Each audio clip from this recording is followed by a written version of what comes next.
मेरे भाइयों, भगवान की कथाएं बड़ी विलक्षण है।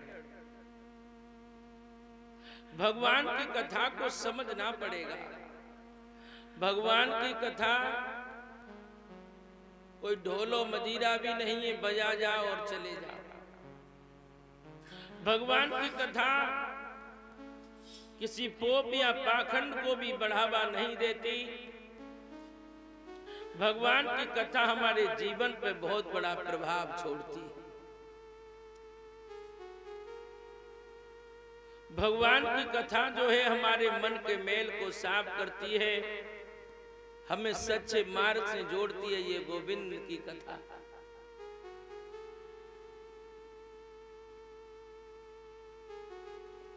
देखिए, अभी अभी आप हमारे शिष्य के मुखारबिंद से बड़ी पावन कथाओं को श्रवण कर रहे थे।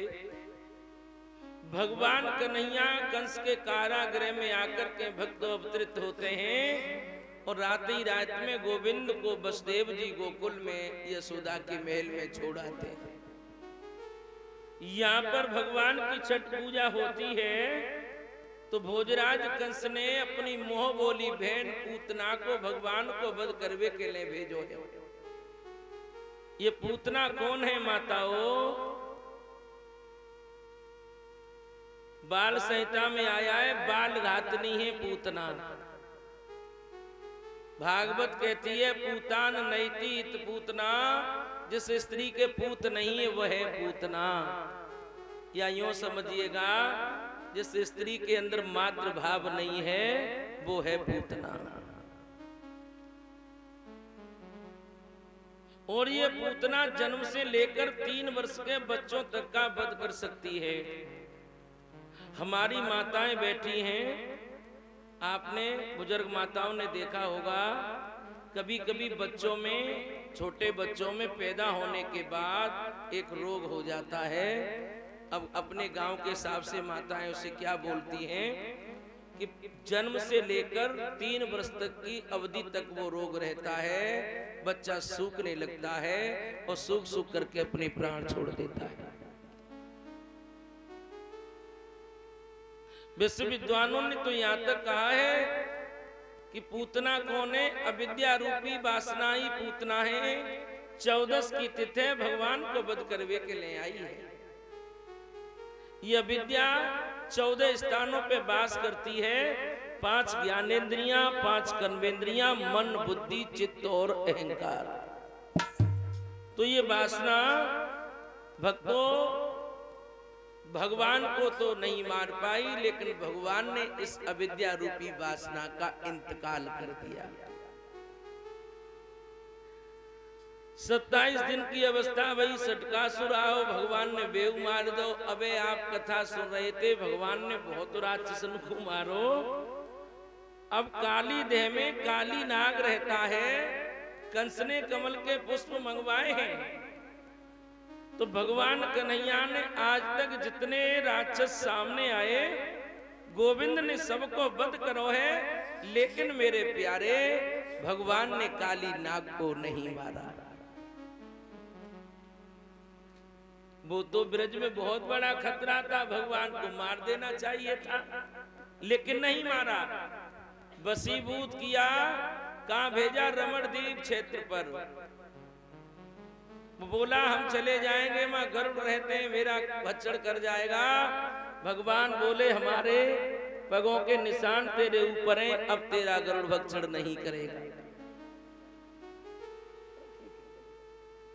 मेरे भाइयों,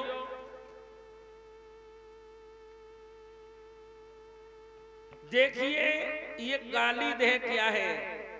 माताएं, बहनाएं, बड़े बुजुर्ग ध्यान दीजिएगा। हमें कभी लगता है, जब कल्पना करते हैं कि बहुत बड़ी देह होगी, उसमें एक बड़ा विशालकाय नाग रहता होगा।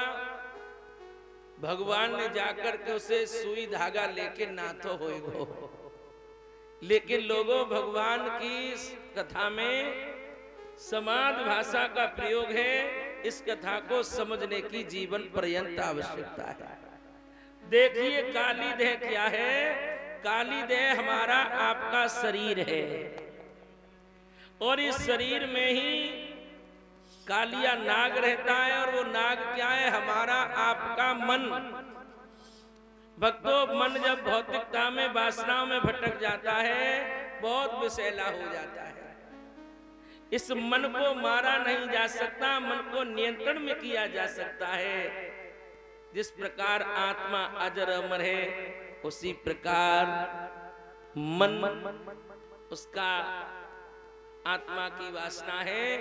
आत्मा जहां भी जाएगी मन वहीं जाएगा। मन को मारा नहीं जा सकता। मुक्ति मन की होती है, लेकिन आत्मा अजर और अमर है। तो भगवान कन्हैया ने जो भौतिकता वासनाओं में जो मन फंस गया है, उसको भक्तों अपने नियंत्रण में किया और कहां भेजा? रमणदीप क्षेत्र। कौन है? सत्संग। जब आपका मन भौतिकता से हटकर, वासना से हटकर मेरे प्यारे सत्संग में लग जाएगा, तो मन कहता है गरुड़ भक्षण। गरुड़ कौन है? काल। भगवान कहता है अब हमारी कृपा है, काल तेरा कुछ बिगाड़ नहीं सकता। और जब आपका मन भौतिक वासनाओं से हटकर सत्संग में श्री गोविंद की चरणों में लग जाएगा, उसके बाद भागवत में कथा आती है गोवर्धन लीला। ये गोवर्धन क्या है? गो माने भक्ति, वर्धन माने बढ़ाने वाला। गो माने इंद्रियां, वर्धन माने संवरण करने वाला। शब्द में श्लेष लग रहा है। अब भगवान ने ब्रज में भक्ति बढ़ाई है, और भक्ति कब बढ़ेगी? जब आपका मन निष्काम होगा, आपका मन वासना से रहित हो जाएगा, तब आपके हृदय में भक्ति बढ़ सकती है। जब तक मन भौतिकता में परीक्षित जी भटका हुआ है, अटका हुआ है, भक्ति नहीं बढ़ सकती। चलेंगे, देखते हैं भगवान कन्हैया ने भक्तों किस प्रकार ब्रज में भक्ति को बढ़ायो है। उससे पहले भगवान के लिए एक संकीर्तन करना ही पड़ेगा। परीक्षित जी, कथा समझ में आ रही है कि नहीं?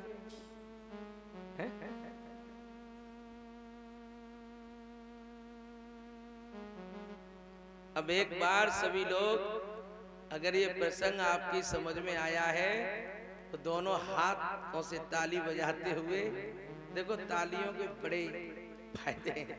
एक्यूप्रेशर बहुत अच्छा होता है, और भगवान ने भी ब्रज में एक्यूप्रेशर को ठीक किया है।